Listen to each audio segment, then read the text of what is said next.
Some urban legends are completely made up, but a surprising few began with real people, real crimes, and real tragedies. These six stories are stranger than the myths they inspired. The ghostly face in the tunnel.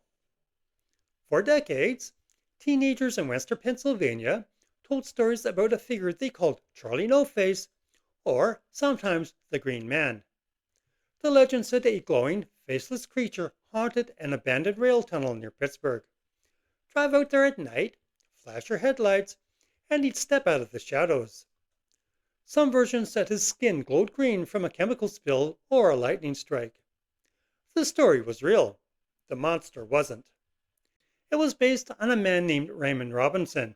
When Raymond was 8, he was climbing a trolley bridge to look into a bird's nest and touched a live wire carrying thousands of volts. The shock cost him his eyes, his nose, and part of his ear. His appearance startled people in the daylight, so Raymond built his life around taking long walks at night instead. He'd walk for miles along the quiet roads near his home.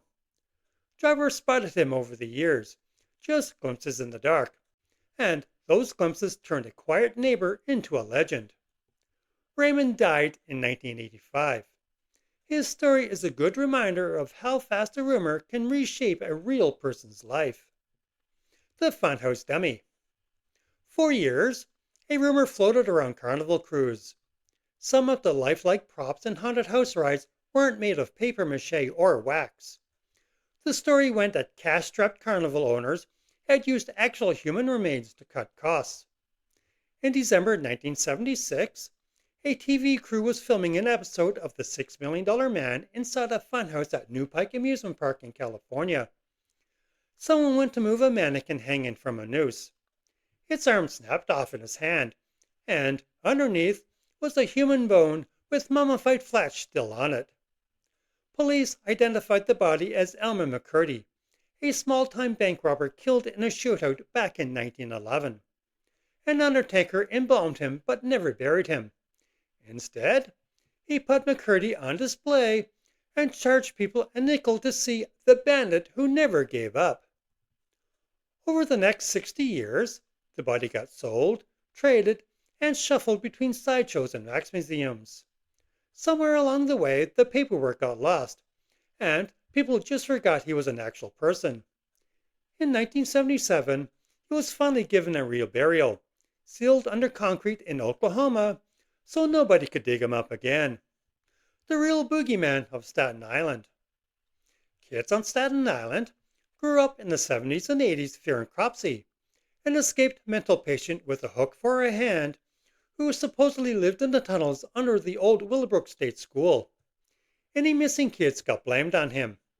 Parents used the story to keep their kids home after dark. Then the myth turned into a real police case. In 1987, a young girl named Jennifer Schwager disappeared. The search led police to the overgrown grounds of Willowbrook, where they found her body buried near the old institution. A man named Andre Rand, who set up a campsite nearby, was arrested. He used to work at Willowbrook and had been living in the woods since it closed. Rand was convicted of kidnapping Jennifer Schwager. In 2004, he was also convicted of kidnapping Holly Ann Hughes, tied to her 1981 disappearance. Police also considered him a prime suspect in several other missing children cases in the area. The boogeyman the kids invented turned out to be real, and he'd been living exactly where the story said. The Intruder Behind the Mirror. In 1992, the movie Candyman gave audiences a terrifying idea: a killer who could step through your bathroom mirror. Urban legends about hidden passages behind medicine cabinets had been floating around for a while before that. 5 years before the movie came out, it happened for real. In 1987, a woman named Ruthie Mae McCoy lived in a public housing complex in Chicago. She called 911 to say someone was breaking into her bathroom wall, removing her medicine cabinet to get in.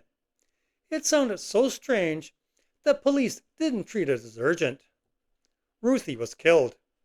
When investigators went in, they found a massive design flaw in the building. The medicine cabinets in each unit backed onto a shared hidden utility space between apartments. Someone could push the cabinet out of their own bathroom, climb through the narrow gap, and come out through a neighbor's mirror. The killer in the mirror story was real. The Phantom Hermit. For almost 30 years, people living around North Pond, Maine noticed strange things going missing from the cabins. Not valuables, just batteries, flashlights, peanut butter, and warm blankets. Locals joked about a phantom of the woods, but most figured it was teenagers messing around or people just misplacing their own stuff. In 2013, a game warden finally caught the culprit breaking into a camp for disabled children to steal food. His name was Christopher Knight. In 1986, at 20 years old, Knight walked into the Maine woods and never came back out. He lived in a hidden camp covered in tarps for 27 years. He never lit a fire, worried the smoke would give him away. To survive the winters, he broke into cabins over 1,000 times for food and clothes. The Phantom of the North Pond wasn't a ghost, just a man who wanted to disappear. The Deadly Water Tank. There's an old hotel horror story travelers have told over the years. A guest checks into a cheap hotel and notices something off with the water. Bad smell, dark color, awful taste. They complain, maintenance checks the tank on the roof, and finds a body floating inside. For a long time, this was treated as classic tourist scaring fiction. Then in February 2013, it happened at the Cecil Hotel in downtown Los Angeles. Guests complained about low water pressure, discolored water, and a bad taste. When a maintenance worker climbed up to check the building's 4 large water tanks, he opened the hatch and found the body of Eliza Lamb, a 21-year-old Canadian tourist. She'd been missing for more than 2 weeks. Her death was ruled an accidental drowning, but the discovery shook people up. The old rumor about what might be floating in a hotel's water supply wasn't just a myth anymore. Most urban legends are exactly what they sound like. Campfire stories passed down for fun. But every so often, history leaves behind a paper trail. The monsters we invent to scare each other turn out to be a distorted version of something real, hiding in plain sight. If you like this one, a like and subscribe really helps the channel out. Thanks for watching, and I'll see you in the next one.